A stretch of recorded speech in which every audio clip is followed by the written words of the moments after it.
All right, here we go in 3, 2, 1. What's up, y'all? Welcome to the Sports Medicine podcast to promote and improve your practice as an athletic trainer. Over the years, I've learned a lot about listening, about patient-centered care, about people's perspectives are not my perspectives.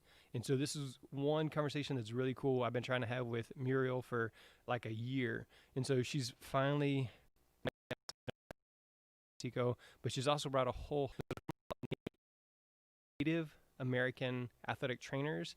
We get to talk about their upbringing, the cultural, how that has affected their current perspective of athletic training and medicine, and how they continue to treat Native Americans, athletes in Native American populations or schools that are predominantly Native American as well. So Muriel Sosi is going to, let me see, sorry, got a little lost there on the notes. So we're talking about both Native Americans and the population. Also joining, we have Alyssa Fredericks from the Hopi tribe. Alyssa, for the video, will you say hello? And then that way it'll switch over to you. Sure. Good morning from Hopi Land. All right. And then Wyatt White Goat from the Navajo tribe. Good morning, everybody. This is Wyatt. Jasmine Velasquez from Muskogee. Hinchimado. Say that one more time. Hinchimado. And does that just mean hello? Hello. Okay, cool. No, I'm enjoying learning. So, and then Marisha from the Navajo tribe. Yate Bene, this is Marisha. All right, and then I didn't switch over to Muriel. Muriel is the one that put this all together for us so that we get to share and learn about Native American athletic trainers. So, Muriel, if you will, say good morning. Yate Bene from Navajo Land, heart of Navajo Land in Arizona. All right, fantastic. I'm excited. This is sportsmedicinebroadcast.com/Native American. Again, sportsmedicinebroadcast.com/Native American. And I did have the conversation with Muriel beforehand, making sure that was the correct terminology. So the Native word. In case somebody's wondering, I did ask, and that's offensive to somebody, then reach out, contact me. But I did have that conversation intentionally. So John is going to do most of the question asking and starting the conversations. So John. Hi, everybody. Good morning.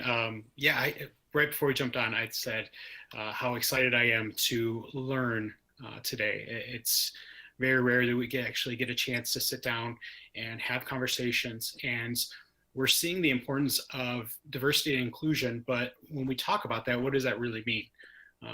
For me, it's about learning other people's perspectives, other people's culture, how it shapes their worldview and how their worldview can differ, but also complement my worldview. And then how can we collaborate as healthcare professionals going forward? So I'm really excited. So we're just going to jump right into it right now. Muriel, tell us a little bit about yourself and tell us a little bit about your cultural background. Awesome. Thank you, John. Well, I was born and raised here on the Navajo Nation. Product of all of our ancestors, my family is a big important aspect of my upbringing, and then also the influence to athletic training. I think I just 5 or 6 that I wanted to go into athletic training. My aunt used to take me to rodeos, and the only thing I used to focus on was, even though they were EMTs running out to the athlete that was injured, I just thought that was the coolest thing. Like, what is that? These people are helping these cowboys, and to me, it was just like the most amazing job in the world. Number one, and then number 2, they literally had the best seat in the house. And to this day, I can't say that there's a day that I've gone without watching sports. I sat there personally, reflected, and I was like, I don't think I've ever gone a day without watching any type of sports. So it's really a big influence for me.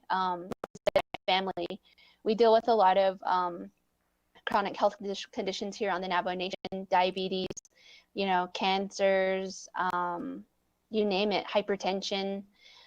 So I have a lineage of that, diabetes specifically, and kidney disease. And my grandparents, you know, all suffered from all of those. So early on, I was in and out of the hospital with them, you know, traveling with them, just because, you know, my parents were busy working and they were my caretakers. So I seen a lot of the care that they received, and from just observing and watching, you know, I always put that in the back of my head of like, if I ever, you know, do this, I'm never going to treat anybody the way that my grandparents might have been treated. I'm always going to take into consideration that they are a person and that they do have feelings, and you need to approach them in a different way. So that's kind of where I come from. I was not a traditional college student. I had my two sons early. They're now 9 and 15. So, you know, I decided to go back to school in 2009 to pursue my associate's. I was in little tiny jobs, temp jobs here and there. And I was like, I can't continue to be like this. I knew I had greater. I had to jump on it. Started my program at about 30 minutes, 45 minutes away from where I am. And did that for a couple of years, got that done, and then decided to make the big move to the main campus in Albuquerque, which is about a 3-hour commute. So that's what I decided to do. And at the time I was majoring in business. I just seen that as my way out, and that was the best like profession for me at the time. Looking at the college programs and everything, I started training, and I was like, oh my God, there it is. So I jumped on it, applied to the program. I pretty much had planned it to where I had taken all of the basics, the requirements before, but when I went to go apply, they were like, no, you have to go through the full program, the full 4 years. And I was like, you know, that's another 4 more years than I planned to be here. But I knew in my heart that's where I needed to go. That's what I wanted to do, what was going to make me happy. So I finally finished 2 years ago, 2018 in May. And then as soon as I was done, I came here to our local hospital, Tohoto Medical Center, applied for a job with their employee wellness program, and I've been here ever since. So it's been one heck of a journey for me. I'm proud of where I come from. Great. Alyssa, why don't you tell us a little bit about yourself? Sure thing. Same as Mara, I was born and raised here on the Hopi Reservation. I don't think I really discovered athletic training until my junior year in high school. For however way things happened, we happened to have a athletic trainer my junior or senior year. And then after high school, I was a little undecided about what I wanted to do. So kind of a last minute school tour, I went to Fort Lewis College, and it was a ACES conference, American Indians Science and Engineering Conference. And there was a student there that had athletic training. She presented, and I told my mom, she was a chaperone on that trip. And I was like, hey, I like that. I want to do that. So I turned down a scholarship to NAU and applied to Fort Lewis, and applied for the athletic training program. And I graduated from Fort Lewis College in 2007, and I ended up applying for grad school. So I ended up going to AT Still University in Mesa, Arizona. And I finished that in 2009.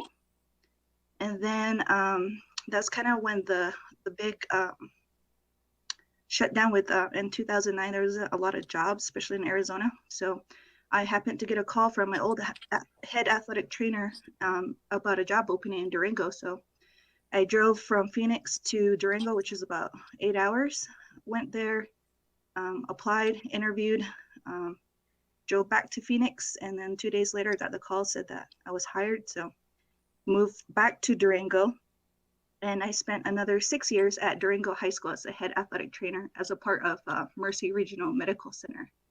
And Durango is one of the largest schools in southwestern Colorado. So I had around like 23 sports and 3 different venue sites that I had to cover all by myself.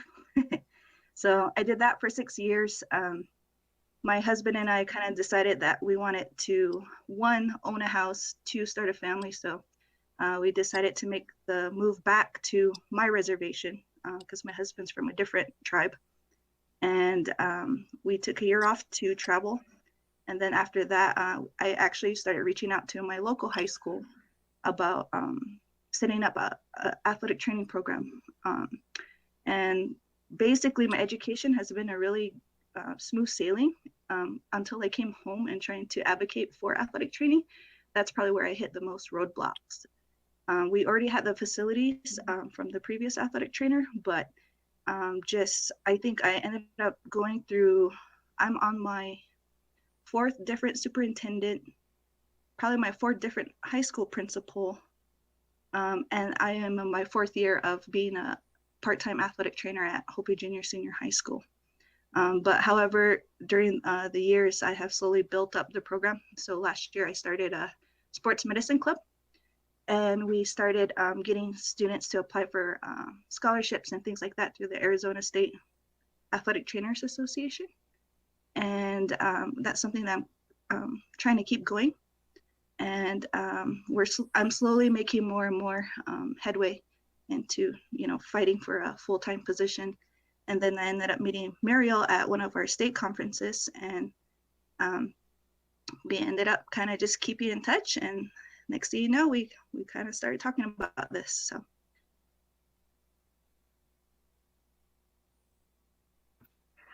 Jasmine, why don't you tell us a little bit about yourself? Hi guys, my name is Jasmine. I'm from the Muskogee Creek Nation. I'm a descendant of the Trail of Tears. Ultimately, my family ended up in Los Angeles because of a relocation program. I was introduced to athletic training just like Alyssa in high school. We had a sports medicine program. I went to Culver City High School and I was a student trainer. Ultimately, I went to El Camino. I got my associate's degree in kinesiology, and then I went on to Azusa Pacific University, and I graduated with my bachelor's in athletic training in 2016. From there, I went on to become the head athletic trainer of Lawndale High School and work for Team to Win, which is a nonprofit organization that brings athletic trainers into typically underserved and like systematically oppressed communities. Ultimately, my journey as like an athletic trainer has been very interesting. I've only ever been at Lawndale High School, which for me is kind of amazing. We started a sports medicine program there, and for our Biomedical Careers Academy, so we have an actual like education program, and it reaches a lot of students. We have over 250 students currently enrolled in our program, and we work with a very diverse population. 98% of my demographic is minority. So, it's always cool when you're the Indigenous woman who's working with a bunch of like minority students. So there we go. That's sort of my like brief bio all wrapped up. Awesome. Wyatt, how about you? Let's hear a little bit about you and your story. Yeah, so for me, I wasn't introduced to athletic training until my college career and undergrad, but I always had a passion for sports and everything, and I thought I was going to go into physical therapy. So but that took a quick turn real quick. So in undergrad, I did a work study with athletic training as a sports medicine assistant, and that's when I was introduced as an athletic trainer to students into the profession, and that's when I fell in love with it. So I had applied to PT schools, got in, but I got into athletic training schools as well. So I was like, you know what? I need to build that foundation. There's more hands-on, it's quicker, it's more intense. And so I was like, I'm more passionate about that. So I got into St. Louis University and I graduated with my master's back in 2016. So that's where I went, and I'm very thankful that I had that opportunity. So I knew there was something more that I wanted to do with athletic training because I've had this passion of like community health and everything, and I wanted to branch onto that. So I went on to get my master's in public health at George Washington University, and I recently graduated back in May. So I'm trying to integrate the two. Like many of our Alyssa said and Muriel said, athletic training on the reservation is not really exposed and really there. So I think that's the reason why I wanted to get the experience off the reservation, which is very unfortunate coming from a person that's native, because you want to help your people, but then again you want to also get that experience as well, because that's the only way to learn. So that was my reasoning of also wanting to go somewhere else so I can practice my athletic training. So in DC, I was practicing athletic training while I was getting my master's in public health. And then ultimately, the pandemic hit, and so schools shut down. So now I actually have a fortunate opportunity to come back to the reservation. So I'm currently on the reservation right now, and I'm currently in this position switch and everything. Still have my position in DC, but there's a position that opened up on the reservation, and this opportunity to work with my people as a wellness program specialist and just integrate those techniques and skills that I learned as an athletic trainer, but also integrating it with my public health knowledge. So that's where I'm at right now. And thank you guys for letting us be on the podcast. Yeah, absolutely. That's a lot of great information. We're probably going to come back to some of that stuff. So, last but not least, Marisha, how about you tell us a little bit about you yourself? Sure. My name is Marisha Little, like I said before. For those who are Navajo, Tsinaji initially, do Biligana Bashashchi, although she Edashache, do Biligana Edashanala. So I am of the Black Streak Forest People Clan. I was born for the Caucasians, and my maternal grandfather is the Salt Clan, and my paternal grandfather was also Caucasian. For me, I think I'm the newest athletic trainer of the bunch. I was a military wife. I started my athletic training degree in 2012. However, with permanent changes of station, 3 universities later, I finally graduated with my bachelor's degree, excuse me, in 2019. So I've been an athletic trainer for about a year and a half. I think that it seems much longer than that, though, because I got really heavily involved in the athletic training profession as a student. I served on the PR and marketing committee of the Athletic Trainers Association of Florida for 3 years, so 2 years as a student. And I also served at the national level and the NATA Student Leadership Committee for 1 year. And so I stayed pretty involved in the profession. However, similar to what everyone's saying about how they wanted to come back and bring something home to our tribes and to our people and make a difference. A lot of the work that I do now, so we're currently stationed in Florida. A lot of the work that I do now with the Native American tribes, or at least Navajo tribe, is through grant projects. I received, along with a colleague of mine, Dr. Jake, from the University of West Florida, we received our first grant project when I was a student, and it was titled Bridging the Cultural Gap Among High School Students in the Athletic Training Profession. There were several goals for that project, some personal and some professional. So my personal goal, of course, it's always, like everybody here, I'm sure, is a lifetime goal to bring, contribute to the lives of our people in some way. And we are all passionate about athletic training, and we're all passionate about our culture and our tribe. And so providing the opportunity for our young people in our tribes to experience something new or experience a new career path was really something that was important to me. And I think that going back and encouraging and being a motivator for the students to go and get an education was also something that was a personal goal for me. Professional goals, I think we received a Category 1 grant from the NATA Ethnic Diversity Advisory Committee. And with this grant, the purpose was to try to increase the amount of, or the number of, ethnically diverse athletic trainers in the profession.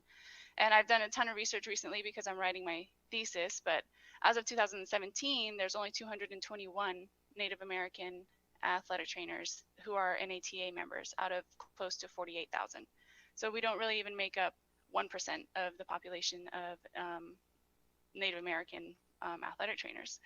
And so this is another reason why it was important for us to go back and promote athletic training on the reservation, to increase the number of Native American athletic trainers or the students that are going through our programs. Another professional goal of the grant was that, where I currently work, I guess I should probably say that. I currently work at the University of West Florida as an athletic trainer. I'm the graduate assistant to both the bachelor's and the master's programs there at the University of West Florida. And I also work PRN at Andrews Institute in the Sports Medicine Outreach Department. But one of the important things at the university that I work at is diversity in cultural competence. And so through these grant projects, we were able to provide 3 other additional athletic training students the opportunity to experience a high impact practice learning environment with cultural competency. So they got real life experience being immersed in another culture completely. And so I think that was, that's kind of how I'm associated with the working with Native American tribes is through our grant work. Marisha, did you say you're part of the Sauk tribe? No, I'm Navajo. Oh, Navajo. I'm sorry. So we have 3 tribes that are represented here today: the Navajo, Hopi, and Muskogee. So let's talk a little bit about let's talk. Oh, I have this all written down. Alyssa, Hopi, can you share with us a little bit about your tribe? Sure. So Hopi, we've been here a pretty long time. So we're native to the American Southwest. We have all our ruins scattered throughout the Southwest. I think what makes Hopi unique is that we still practice a lot of our cultural teachings, and we have a lot of our ceremonies that we still practice as well. So I think growing up here on Hopi and then coming back as a healthcare professional and working on Hopi is that we do understand that, during our ceremonial calendar that we do see a lot of athletes, coaches, and staff that miss practices and games because we have our traditional duties to take care of. So that's one thing I think that we're very proud of, that we still honor our traditions and do a variety of things. I think what we're really well known for is our running. So I was part of the cross country program as well. And then of course, our boys program is pretty famous as well for, the most state championships consecutively. My brother was part of that program as well. But we also have a high student population of Navajo students as well from our neighboring communities. And what makes that special is that those students, like from Pinon, we had students from like Sebadelkai, Delcon, a lot of those students were taking bus rides, over an hour on dirt roads. We even take some of our Hopi students from one of our farther villages, which is at Munkapi, and that's about a good hour and a half bus ride over, a paved road. But we have a lot of students that take long bus rides just to get to the school.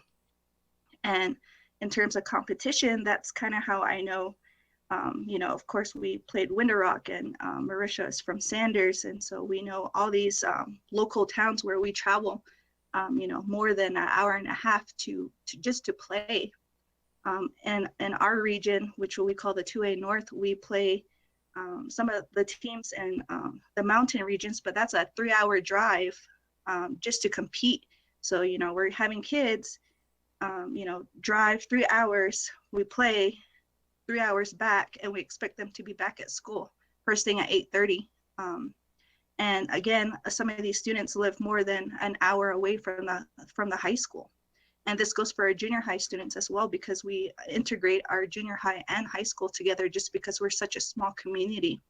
But for me, that's just something, and I'm pretty sure Muriel and Wyatt and Marisha can relate to, is that for us, that's just normal. Going over dirt roads, long road trips, something completely different from my time in Durango, where of course we were rural southwestern Colorado. However, they got to spend nights in a hotel room, so that way they could compete from teams that were about 4 hours away. So I think if anything, I'm really used to traveling for athletics. And I think here on the reservation, that's just something that we're very used to, is long bus rides, dirt roads. And like I said, for Hopi, we still have to honor our ceremonial and traditional duties as well. Jasmine, as a representative here today for Muskogee, what can you tell us about your tribe, your culture?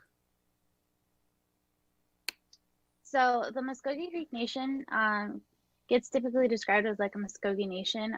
It's usually a collective of tribes that have come together. Our tribe is originally from southeastern United States, so Alabama, Georgia, South Carolina, and migrated to Oklahoma during the Trail of Tears. Our tribe originally started out with about 15,000 people, and during the Trail of Tears, we lost over 5,000 of our descendants. So ultimately, when it comes to our tribe, we're pretty spread out. A lot of them got relocated based on like government relocation programs, like I mentioned earlier. Typically, they just wanted to spread out Native Americans even further. So ultimately, we ended up in Los Angeles.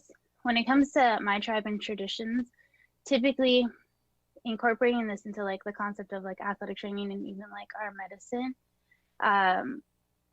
we practice like a holistic sense of being. And so incorporating that into our regular practice is something that's really important to me as an athletic trainer. Cultural wise, we have a lot of like, it's really hard when you're a descendant of the Trail of Tears because our culture gets scattered. So there's not a huge collective of like Muskogee people who live in the confines of like my neighborhood. So that is always very, very difficult. And it's one thing that people don't really seem to understand is that there are a lot of tribes when it comes to being Native American, and, you know, each of them come with their own cultures and practices. And so we need to learn individually about other tribes. So there you go. And then I'm just going to open this up. We have 3 others that are representing the Navajo Nation. So Wyatt, Muriel, Marisha, I'll let you kind of open the floor and discuss your views of your cultural background. Yeah, I can go ahead and go first. So as far as the Navajo Nation, we're located in the Southwest region. The Hopi Reservation actually is centered to the Navajo Nation. We are the largest landmass reservation, so it's basically the size of West Virginia. As far as the Navajo Nation and Navajo people, also referred to as the Diné people, meaning the people, we are a group of people that are resilient, just like many tribes across the nation. We basically honor and value kinship, which is basically family and heritage and cultural traditions. That's something that we prioritize as community members, and that's something that always is at the forefront of everything that we do, whether that be clinically, practicing, or just day-to-day activities. As far as sports, we really are known for basketball on the reservation. Just like many reservations, basketball is a big key. We really love sports and everything. I think that's the reason why most of us also got into athletic training, is because of the athletics on the reservation and running, just like Alyssa said to that. As far as, you know, geographically, unfortunately, you know, the reservation is an area that, like Jasmine said, was relocation for many Native Americans. And unfortunately, like many Native Americans for the Navajo Nation, 40% have no running water. Not many people have electricity. Not many people have internet. For instance, I don't have internet at my house, so that's why I'm sitting in a parking lot at a library trying to do this. But then also, like, we have, as far as like grocery stores and everything like that, we have 13 grocery stores on the reservation. So it gives you a sense of idea for like a state, or for a reservation that's the size of West Virginia, and scaling it back to the size and the access to certain things. So that's a little bit about the reservation, but I just want to say that, you know, our people are very valued around family and everything, and we really want to make sure that we set forth the next generation of everything as far as education and sports. So Marisha or Muriel? I'll go ahead. So one thing that we Navajos sort of live by is a concept called Hajjan. It's like a mindset. It's a way of living. You know, we bring all good things to us, and we spread all good things to everything around us. So it's not really a teachable sort of thing. Like I said, it's a way of life. It's a balance. So it's a balance between anything that you do, your thinking, what you do, the way you present yourself. It's, like I said, it's really just a way of life, and that's what we practice, and that's what we try to live by. And once our Hajjan becomes out of balance, that's when we start seeing, things happening. For instance, for our athletes, we see injuries, we see mental illnesses, we see, diseases and stuff like that. So that's something that the Navajos practice. And there's different ways that they do it, get up early, run to the east, pray, use our tutadine, which is a corn pollen, in our prayers, practice all of our ceremonies. We have, several different ceremonies, even as young children, well, even before that, as mothers, as fathers, there's ceremonies that are practiced before our children are born. And then when our children are born, and as they grow up, they go through, what's the word? Ceremonies for puberty. So, the females, they have the kinata ceremony, and then the males also have a puberty ceremony as well. And these are just teachings that we implement to say, we are resilient. This is where we gather our strength, and so on and so forth. So it's really diverse. It's really sometimes it gets not exhausting, but there's so much information to absorb. And a lot of it is taught orally through our language. And unfortunately, more than half of our people don't speak our language due to assimilation in our history. We had, just like Jasmine talked about, the Trail of Tears, we had the Long Walk. Our people were forced off of our lands and, pushed here and there and told not to speak our Dene language and forced to speak English and forced into schools and forced education upon themselves. And so, I know I am a product of that. Again, I've discussed with the group that I wasn't raised traditionally. It wasn't until I was married that I started to practice traditional teachings. I was raised more in a Christian home.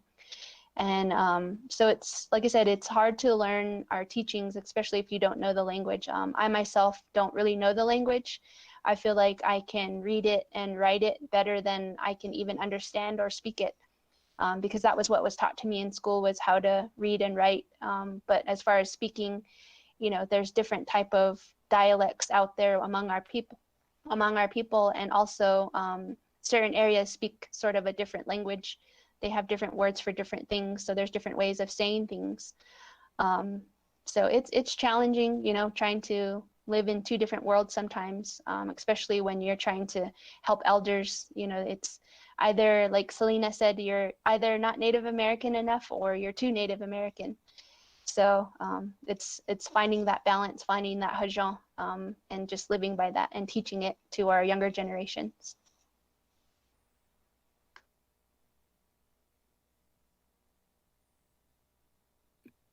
Marisha, do you have anything to add? I'm not sure if I'm breaking up. Can you guys hear me okay?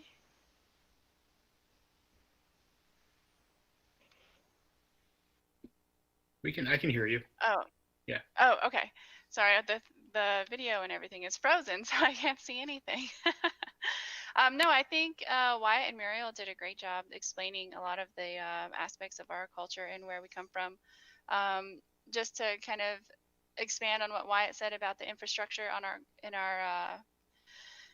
and I think it's on our reservations, and I think it could be spread across to other reservations as well. But there is a lack of infrastructure, not only lack of running water and electricity. We have a lack of cell phone towers and a lack of phone lines.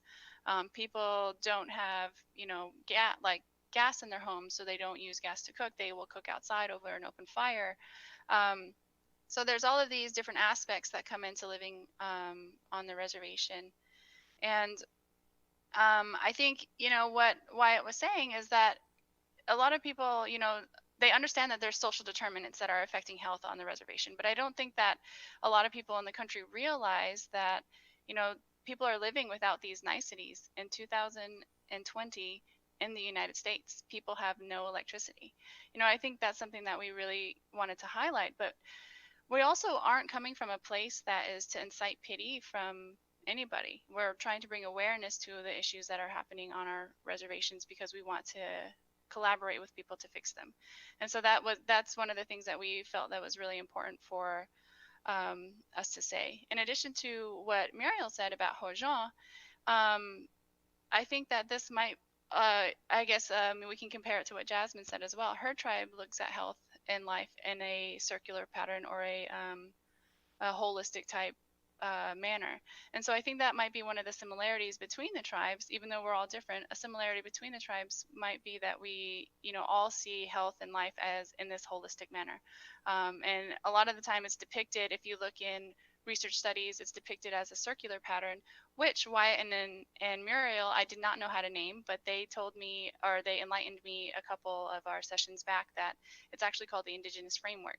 So if anybody wants to look that up for more information, that's there. The one thing that I think that I could add on to the conversation about the Navajo culture is that we're a matrilineal society.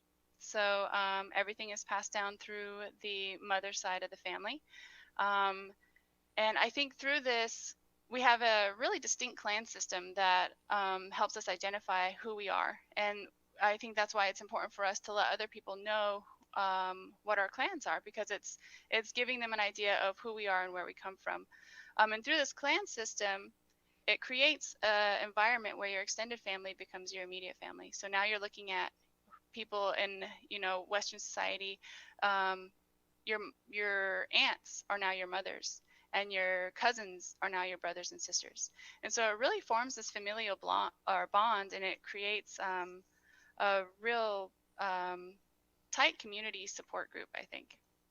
But I think those are the only things that I really had to add to the conversation. They did an amazing job explaining everything.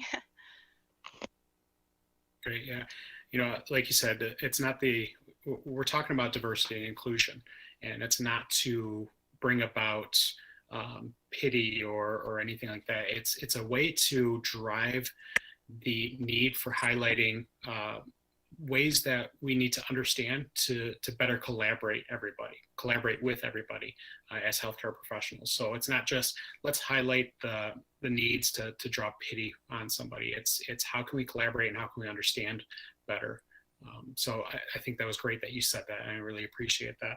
I want to talk about ways that you as healthcare providers, as athletic trainers, have incorporated your traditional ceremonies or traditional beliefs into or along with Western medicine, and how that drives the care that you provide as a healthcare provider. We talked family resilience, and then we start touching on some of the cultural beliefs and ceremonies. How are those all incorporated into your practice as an athletic trainer? And I'm going to start with Jasmine. So incorporating like my cultural aspects into athletic training is really interesting. So working at Lawndale High School, unlike everybody else on this panel, they work with predominantly like Native American students and athletes. I work with students who are Polynesian, so I work with a different type of demographic. And being Indigenous, being a Native American woman, and meeting these Polynesian mothers, they have a very traditional custom as well. Their practice in medicine is kind of similar. They look at using traditional medicine, herbs and muds and leaves, and they go to a traditional doctor called the Nohila. And similarly to working with like Native Americans, we have to understand cultural differences, and we have to be able to embrace them and understand and be willing to learn from them. So for me, I use this holistic approach. So we're treating not just the physicality of an injury, but we're looking at the mental aspect. I'm in communication with I have a lot of Tongans, my Tongan mothers and their athletes and their Tongan doctors, Zohilas, and we're looking at how are we going to incorporate this idea of culture and tradition into our practice. And creating that understanding between the two bridges the gap a little bit. Yes, there is a point in time where like we can go in and we're going to say, hey, we need to go see a traditional doctor, we need X, Y, and Z done. But building that foundation first, where you're like, hey, I understand your cultural practices. How do we incorporate that? How do we communicate that effectively? And when do we know when that's not working and we need to move on to another aspect? For me, within the concept of my practice, I try to incorporate, how are we going to mentally prepare for what we're about to do? How are we going to tell your mind that your body is going to benefit from what it is that we're about to do? So whether that's bringing in almost like a refocusing, a recentering, whether that's like just talking it out, as well as bringing in like a lot of different aspects of like essential oils and things like that in like our practice, a more traditional approach. I think even prior to any of that, one thing that I don't even think like my faculty or staff are aware of, but I go in to my classroom and the training room, and I legitimately like pray for my students and ask the ancestors to guide me a little bit. How am I going to use my customs? How am I going to use everything that I carry into this practice, and how am I going to do the best I can to heal, essentially? Wyatt, what about you? For me, as a Navajo, I think like we share similar things that many tribes, just like Jasmine was alluding to, is that we need to be as Native. Like I need to be mindful when working with Navajos. I have been predominantly again working with people that are not natives in DC and St. Louis.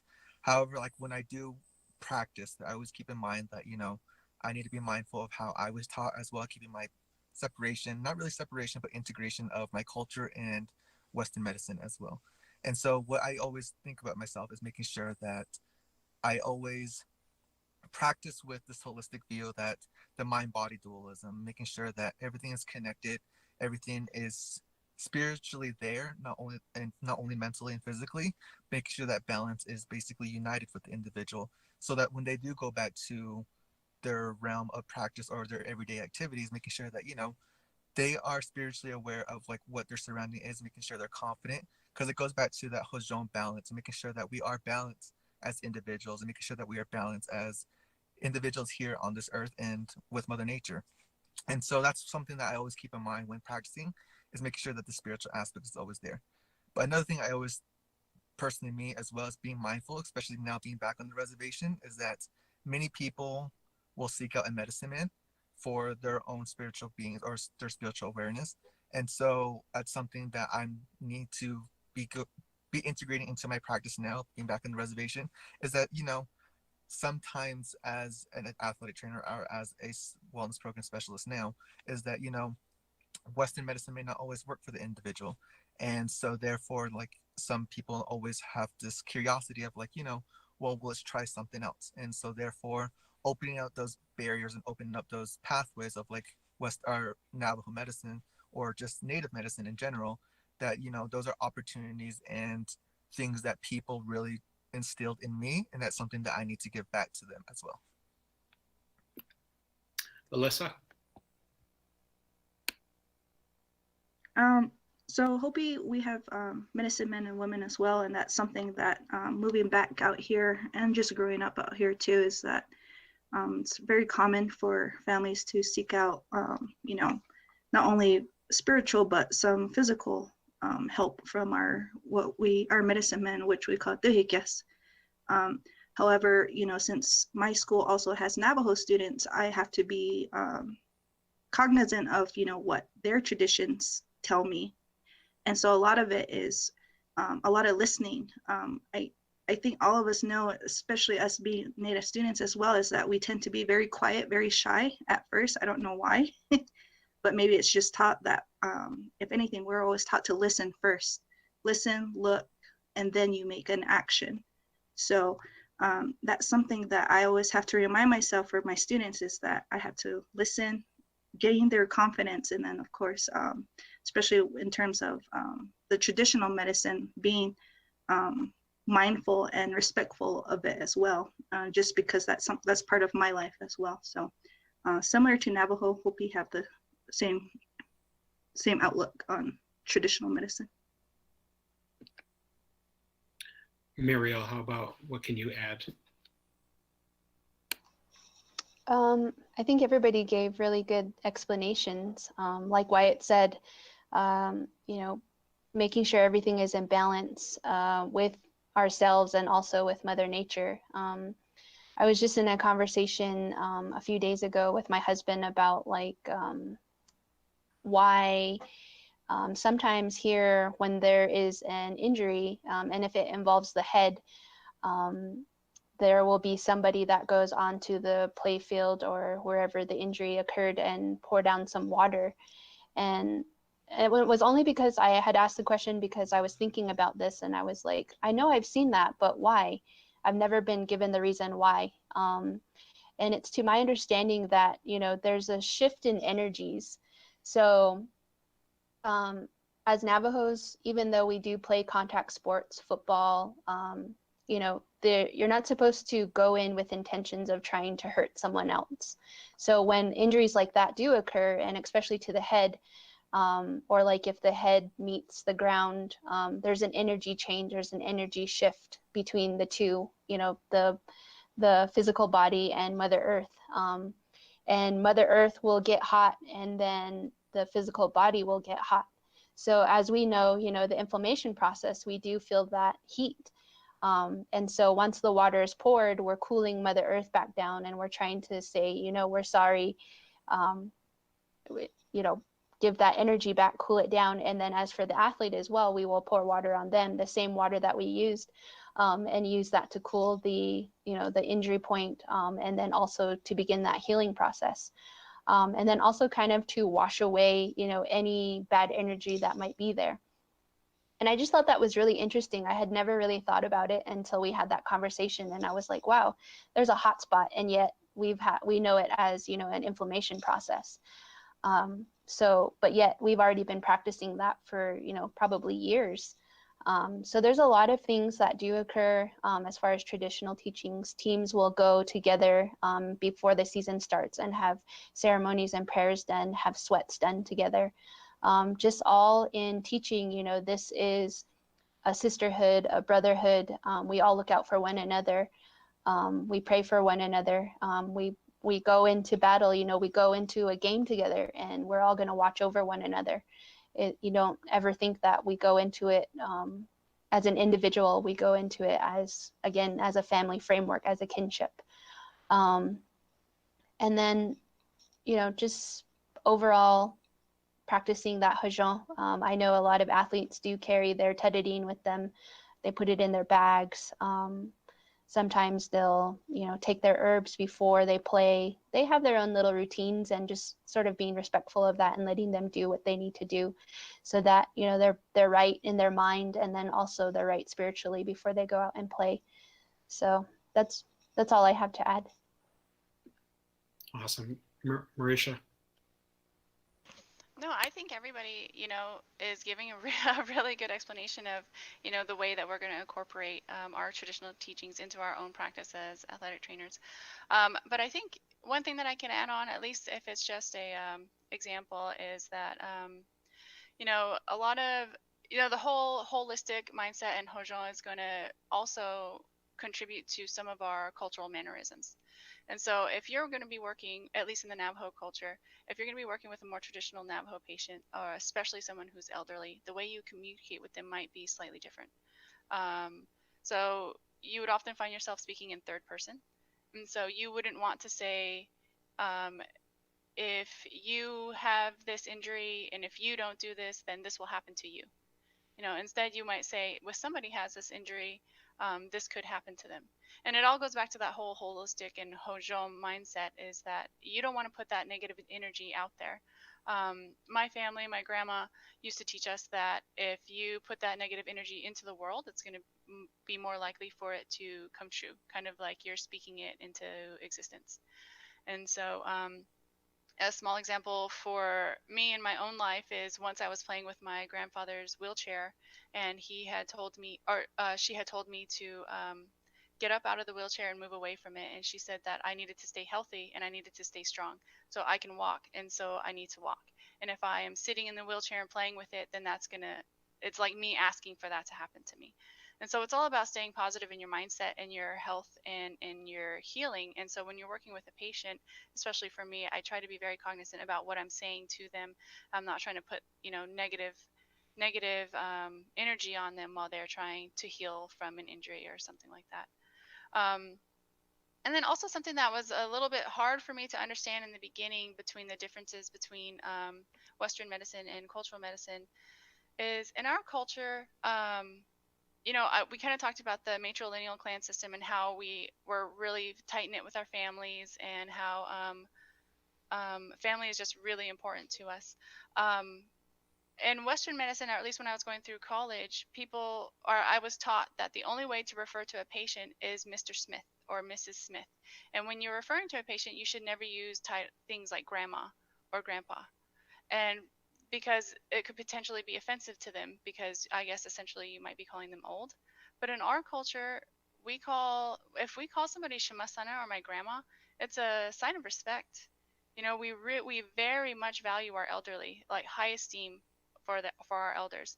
And so if we say Shamasana or my grandmother, it's a sign of respect to them, and it's a way to form a familial bond and let them know that they're important to you.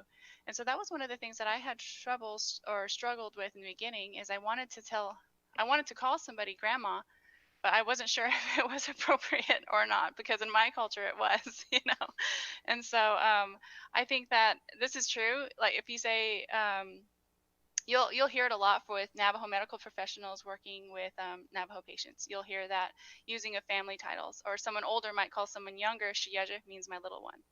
And so it's, you'll hear that a lot in our culture, and especially with medical professionals who are working with our Native patients. So. It's a lot of great information. I want to talk a little bit about our current state of the world right now, and what we're dealing with COVID. Wyatt, you touched on it. You say you have a background with public health. How has COVID affected your respective nations, and how have you as athletic trainers kind of viewed it, and how have you been able to assist in the care of your athletes and your tribes and your nations? I'm going to start with Alyssa here. Okay, well, the pandemic. So we basically went on spring break, had this gorgeous trip planned to California. And then we came back from spring break, and we actually didn't go back from spring break. I think everyone experienced that same thing. So that was a big, it was a tragedy if you think about it. No sports, no school. My niece was a senior in high school, so she had no senior season for track and no graduation. And similar to the Navajo Nation, there's a lot of homes out here that don't have electricity or running water. So in my case, my house, we don't have running water. We have to haul water. But for me, that's just something that is fine, because I grew up like that. So we just have to be a little bit more mindful about our water usage. However, when we're trying to follow the CDC guidelines about hand washing, even for my family, 20 seconds of running water, that is a long time for our cistern to keep that full. And it takes us about an hour to fill up our tank, and it takes about 3 tanks to fill up our cistern.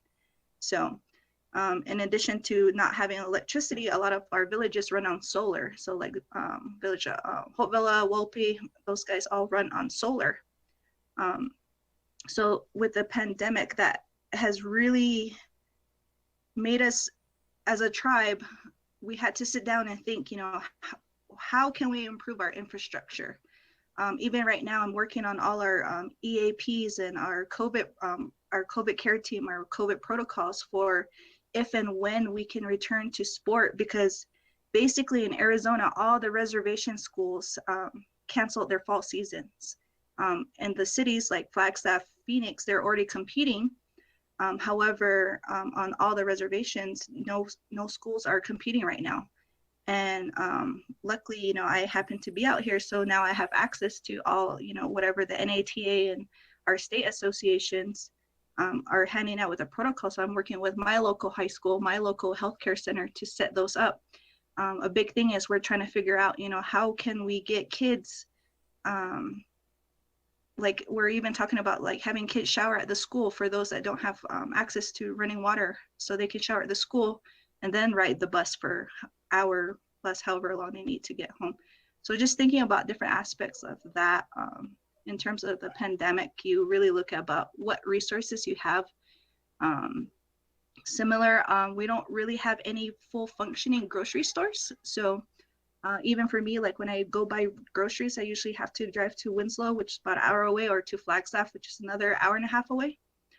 So that's just something that is normal for us. However, in terms of a pandemic, how are we going to keep our kids safe? How are we going to keep things clean? And just kind of things that I don't think city schools really have to think about, but maybe a lot of rural settings do have to take things like that into consideration. Jasmine, what about you? I think in the sense of like, you know, the pandemic and COVID, yes, my demographic and my students dealt with it in their own ways, but I also saw it as a call to action, essentially, to educate my students and, you know, everybody that is kind of within my social circles, to notify them, bring awareness to the fact of what was going on, you know, Hopi and Navajo reservations. You know, it's devastating to watch and see that, you know, essentially your people are dying and there's not a lot of resources, and this is something that's been neglected. I think one of my students made a very interesting statement, and she was like, if this doesn't meet a social media agenda, then it's not going to get attention. And that was one of the things that, you know, it became my responsibility to educate my students, because they, you know, they needed to know what was going on with Native Americans and how this was devastating them. Granted, you know, they were dealing with the pandemic and COVID in their own way, but I needed to broaden their scope, essentially. Like, hey, you're dealing it with it this way, but let's see how other people are dealing with it. It's 2020 and Native Americans still don't have electricity and running water. Why is that?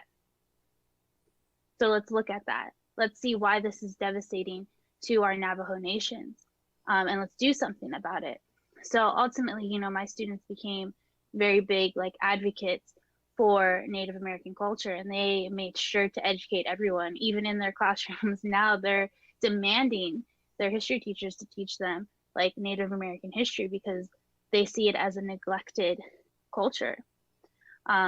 So for us, you know, it was more so just bringing awareness for what was going on. Marisha? I think after what Jasmine just said is what I was thinking I was going to say, is that, you know, a lot of the time Native American communities get overlooked, and it's not coming from a place of hostility or, you know, negativity. It's just because we make up such a small portion of the population, and because not very many people really have, you know, exposure to Native American culture. And so I think one of the things that COVID did was really highlight a lot of the issues that are happening on the reservation. Now, I'm in Florida. All my family still lives on the reservation. And there's not much that I could do from Florida. At least I felt that way in the beginning. And I think one of the things that I really want to, you know, advocate or, you know, promote is that you can still make a difference even if you are far away. You know, I sewed masks and I sent them to all of the nursing homes that were short on supplies. I try to send like Clorox wipes and things that they need when they need it, and you know, donating to COVID relief funds.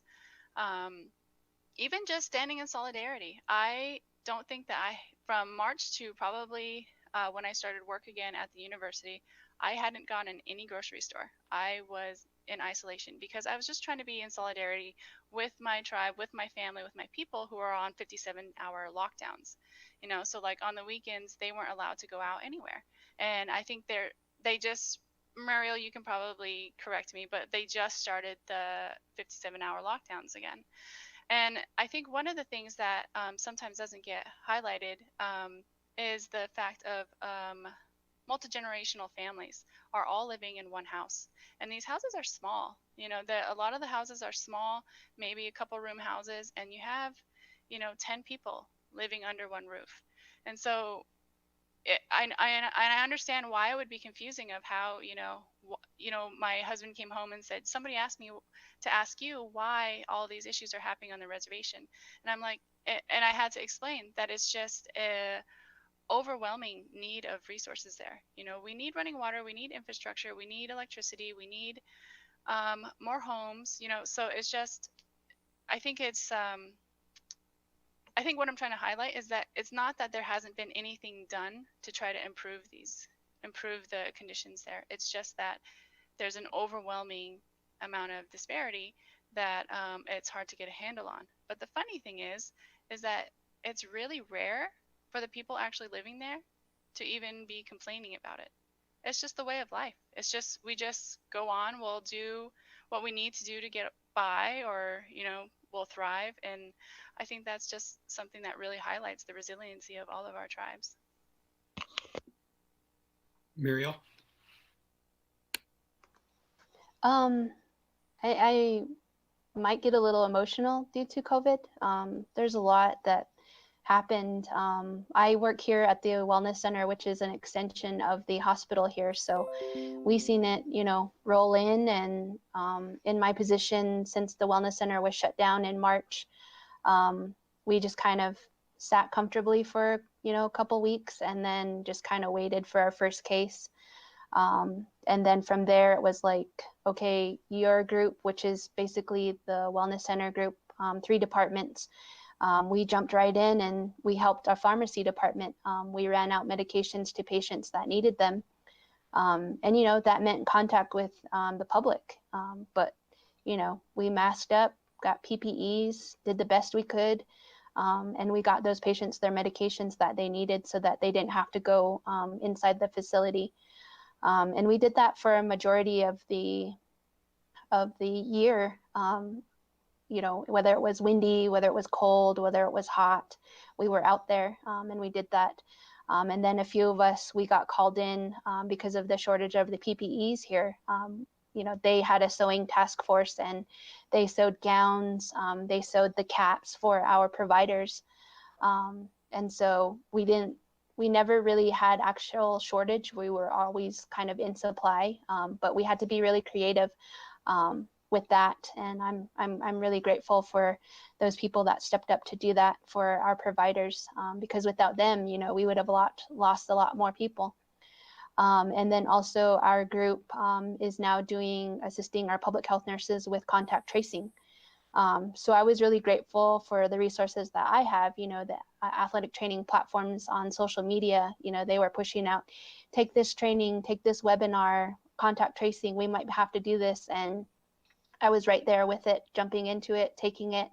And then once we got into contact tracing, you know, a few people needed that training, and I said, hey, what about this one? What about that one? And we all jumped on it, and they're like, how'd you know about this? I'm like, oh, it's from my athletic training people. So I was really grateful that I was able to share that information. But on the contact tracing side, you know, there's a lot of stuff that has happened. There were some days where we were just mentally, emotionally exhausted at the end of the day, and you know, trying to keep your spirit up, trying to push forward every day, even though it was, you know, hearing these things from these people of, if I have to stay here, how am I going to get water? How am I going to get food? How am I going to get diapers? How am I going to get formula for my children? And as much of a, you know, caring person that I am, I just want to jump up and throw down the money and go run it to them. But, you know, there's protocol that we have to follow. And I'm really grateful to all of the nonprofit relief programs that have popped up here on the reservation. They've done a tremendous job in getting supplies and necessities to these families and to the reservation, you know, as a whole. So I'm really grateful for all of that. And then it kind of really went back to, again, our concept of Hajjan. There's a, you know, forward planning, making sure that you have everything that you need. So I think for Navajos, it wasn't really daunting in the sense, kind of rocked us a little bit. But as far as like forward planning, I think we all shifted back to that teaching of like, you know, I need to make sure that I have this. I need to make sure that the animals are fed before the lockdown. You know, just forward planning. So I'm glad that we did have that teaching. We do have that teaching. But, you know, it was devastating. And we're seeing And the reason for the 57-hour lockdowns on the weekends is just to keep our numbers down. It was in the news, we were the highest per capita of cases in the United States. And at some points, our healthcare facilities were taxed. They weren't able to keep patients. They had to ship them out, to other facilities in the nation, Albuquerque, Salt Lake, Phoenix. And then once those healthcare facilities started to fill up, they started having to find alternative ways to bring in patients and get them out for what they needed, which was really scary. But I think we got it figured out. And just pushing out the education to our people, in our language, so that we could educate our elders, because that was our biggest, threat, was that if our elders get sick and they die, like they take teachings with them that we need. So that was our biggest priority, is that we need to make sure that we're protecting them first. And that's why we emphasize, stay home, wash your hands, because if you take it home, in our multi-generational homes, we have grandma, grandpa. If they get sick, it might not be, a good turnout for them. So that's been a big push with our youth, as far as advocating to, sort of our middle generation, is we have to stay home, we have to protect our elders, we have to protect our language. So again, just emphasizing kinship, making sure that we take care of one another. So yeah, that's what I have on the pandemic.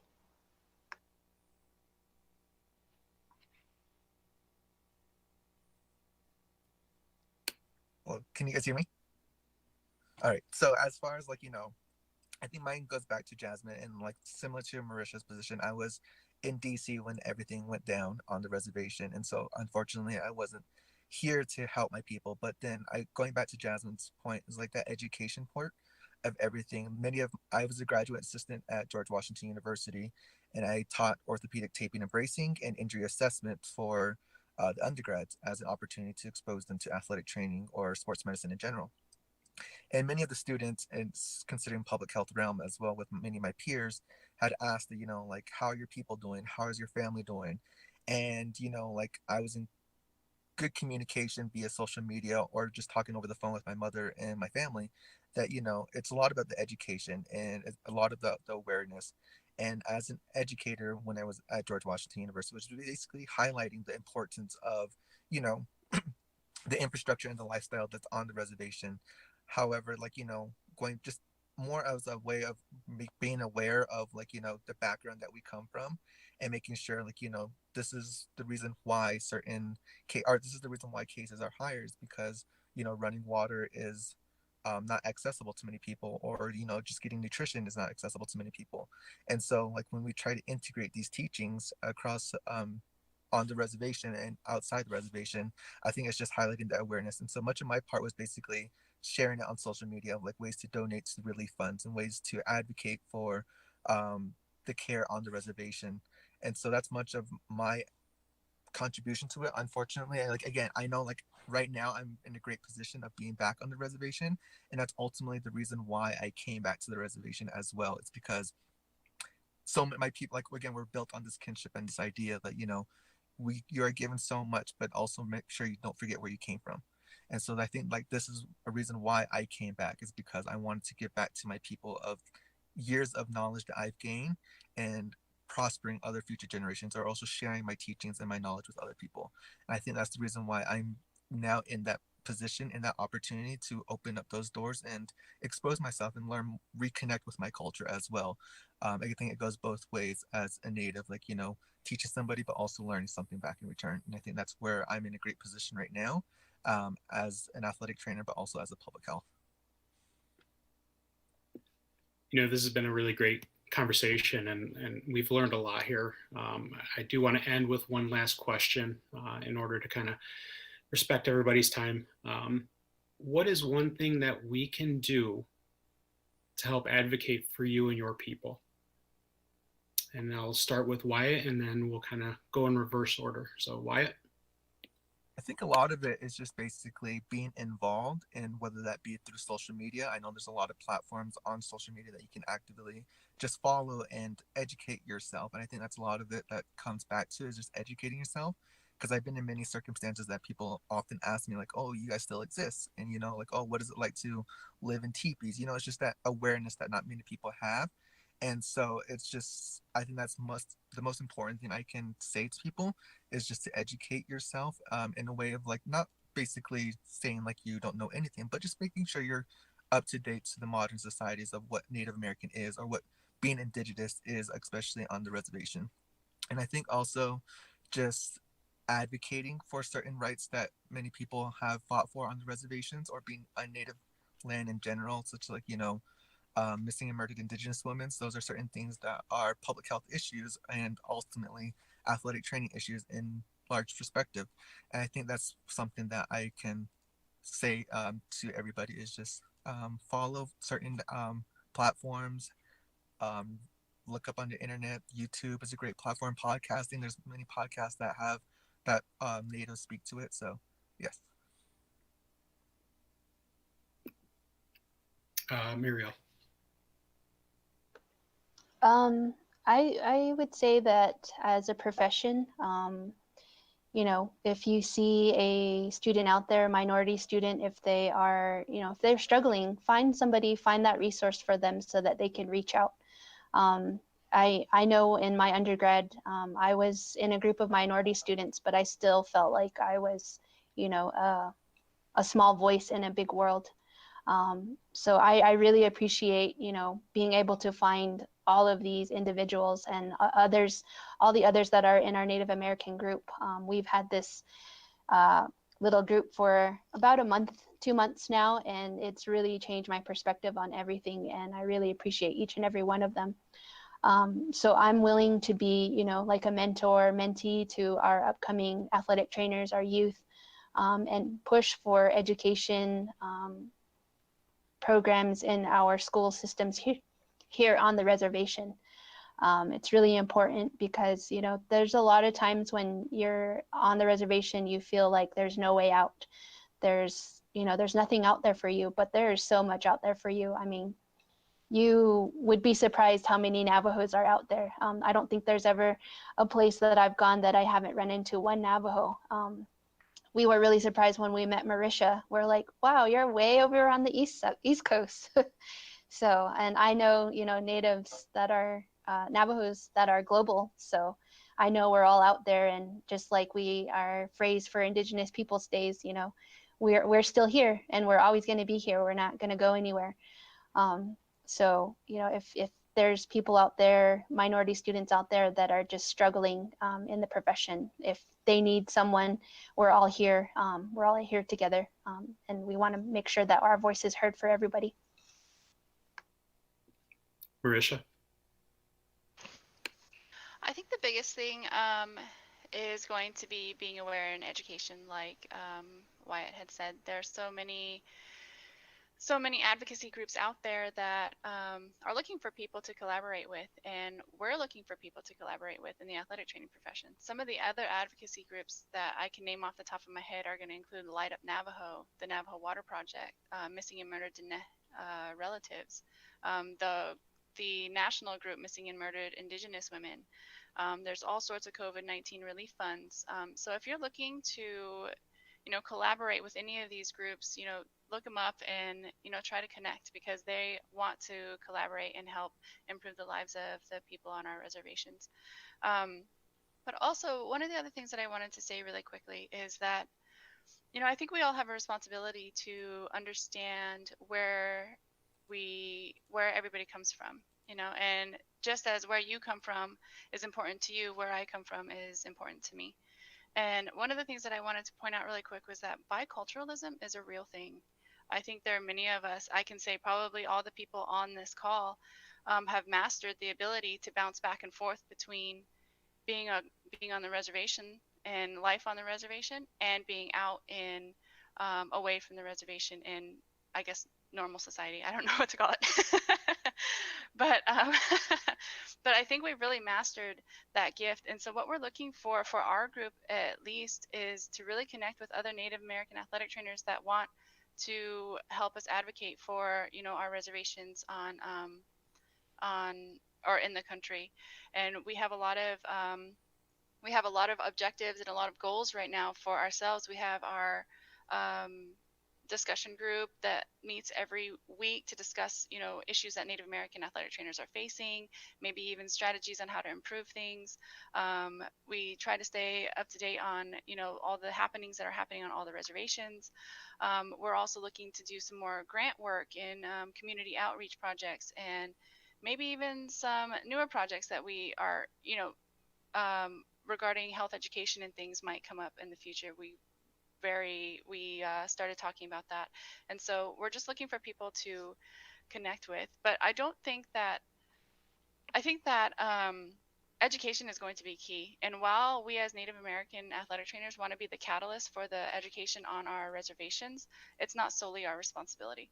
I really want to call out, or not call out, but call on the students in our communities, the parents in our communities, the administrators in our communities, the tribal health offices, the school districts, tribal government offices. We have a responsibility to educate ourselves of all the possible ways that we can improve the life of our people, and to ensure that Native American students understand that their health and their safety is our priority. And so please reach out to us if you want to collaborate. And Jasmine. I think it's going to go back to, similarly what everybody else is saying, is this concept of education, and educating others on like our culture, and letting people know what is going on with, everything in the concepts of like our culture, what's going on in the Dene and the Hopi people, what's going on with COVID, and looking up all of these different organizations that could potentially use your help. And that's extremely important, because without education, without us advocating for Native Americans and the things that we're facing, it's going to be unheard. And I don't want our culture to be unheard. And it shouldn't just be up to Native Americans to educate other people.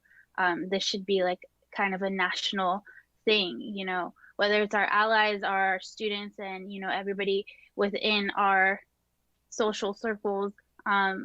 It's a responsibility to educate everybody on our people, because we're still here and we're resilient and we're strong and we're not going anywhere. But you guys should learn about our culture, because it is important.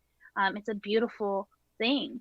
I think the other thing is, going back to this concept of missing, murdered Indigenous women, we need to protect and find our stolen sisters. There are over 5,712 cases of women who have not come home.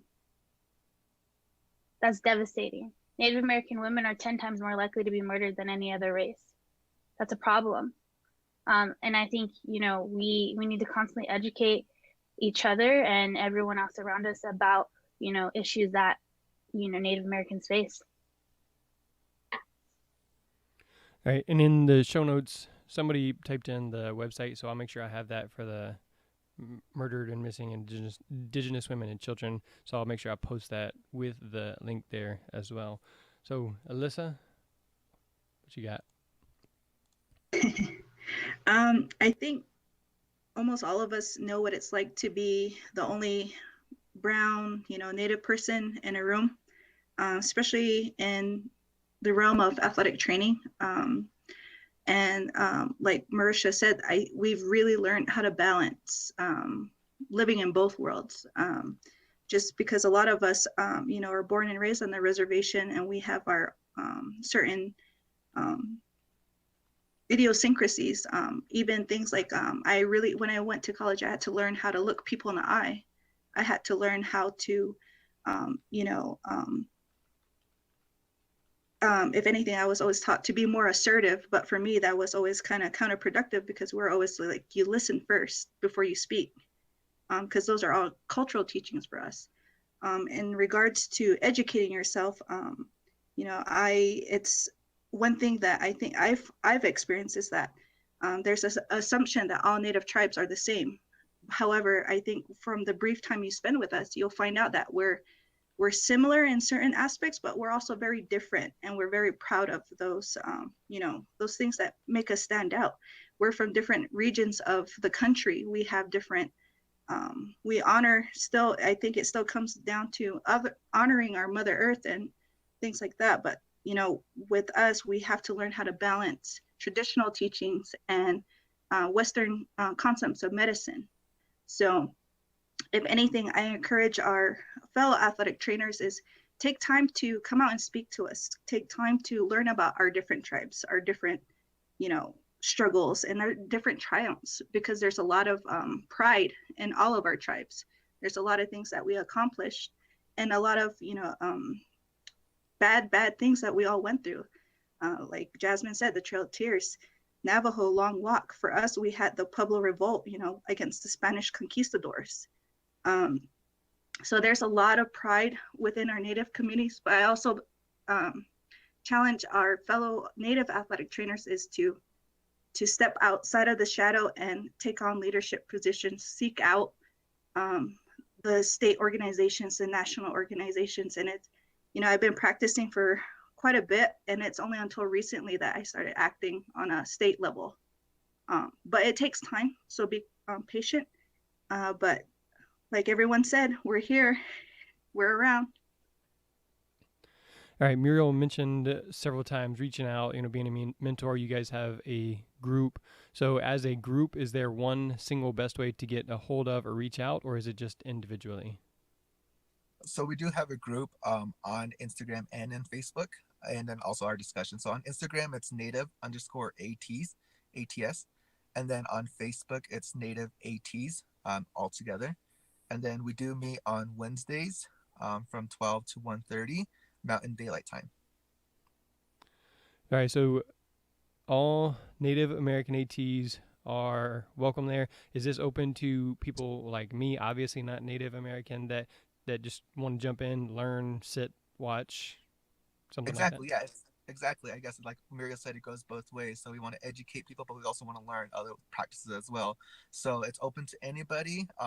Anybody that's indigenous or categorized as indigenous, American Indian, Alaska Native, Native Americans, the whole realm of Native Americans. You are more than welcome to join via Facebook, anything like that, if you want to learn and collaborate.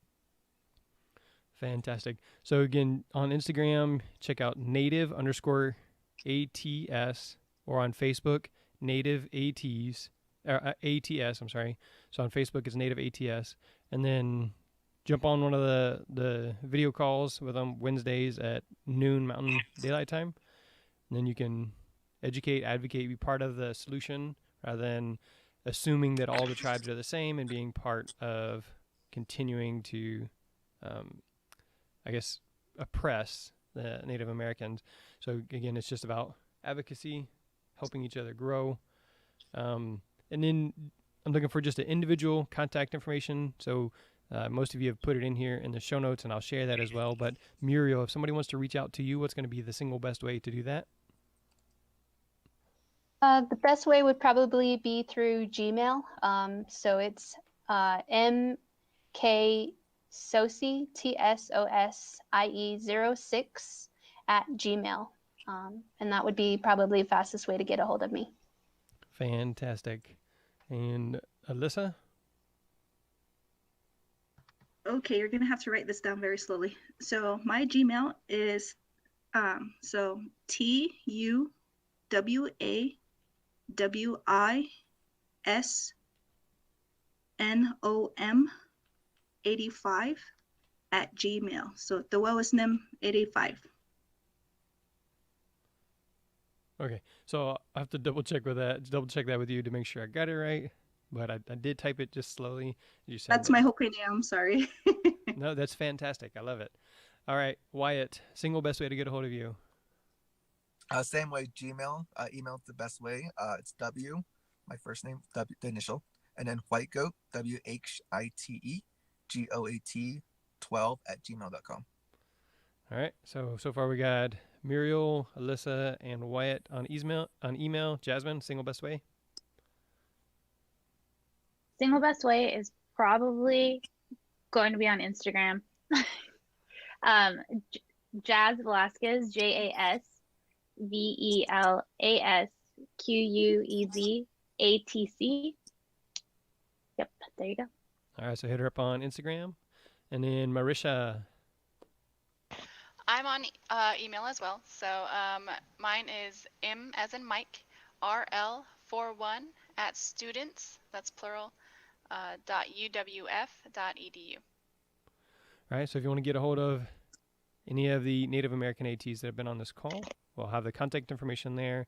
Their email, for the most part, except for Jasmine, is on Instagram, or they should all be on the native_ATS on Instagram or the native ATS on Facebook. Join one of those groups. Check them out. Figure out how you can advocate, how you can educate yourself. Maybe even go out and have an experience where you're just shadowing one of them for a day as they go through their tribal rotations. I don't know if that's acceptable, but in those calls or in that group, they can tell you whether that's okay. So for Jeremy, the sports medicine broadcast, all of my new athletic training friends here, this is sportsmedicinebroadcast.com/Native American. Again, sportsmedicinebroadcast.com/Native American. So we got Jeremy, Muriel, Alyssa, Wyatt, Jasmine, Marisha, and John Seco in the Sports Medicine Broadcast. That is a wrap. Thanks, everyone. Thank you, Jeremy. Thank you.